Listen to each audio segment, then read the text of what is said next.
And then finish her off with the jumping slash. That's great right there.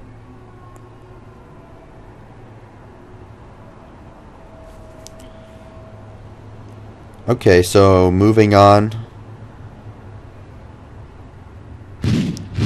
Okay, so I just defeated the boss. I believe this is the like the 5th temple that you do when you're an adult, because there's no light temple.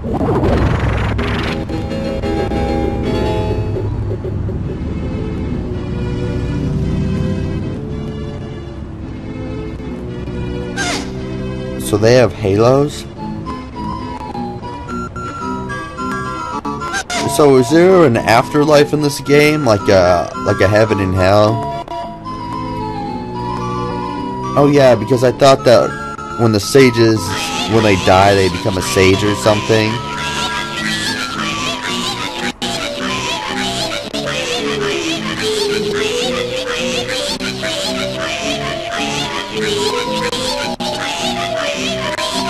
So I guess there is like some form of afterlife in the Zelda universe.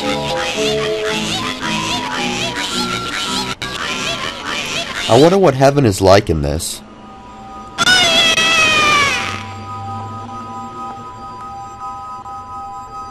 I mean, it's kind of funny that they would be... I mean, if it's based on the Bible or if it's based on religious concepts, it's kind of odd that they'd be going to heaven. It seems like they're evil. They would be going to hell or something, but I guess it's not that important. It's probably different in the Zelda universe. Maybe there are like different ranks. Like if the really, really good people become sages, and then if you're not so good, you become a lower angel or something like that.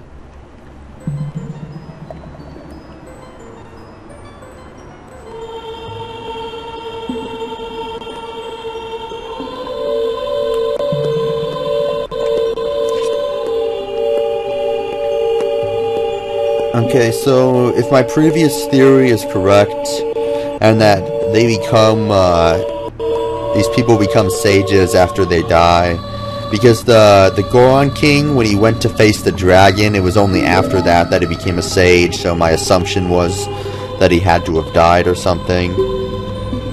Does that mean that, by killing the witches while she was in this limbo, that effectively killed her? Or maybe the witches killed her? I'm not sure how that works.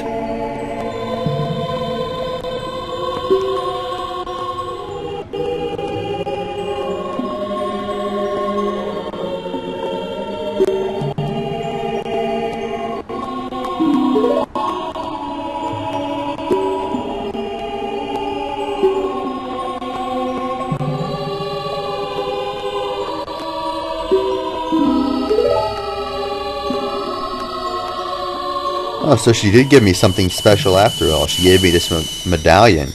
And I get to keep the Silver Gauntlets.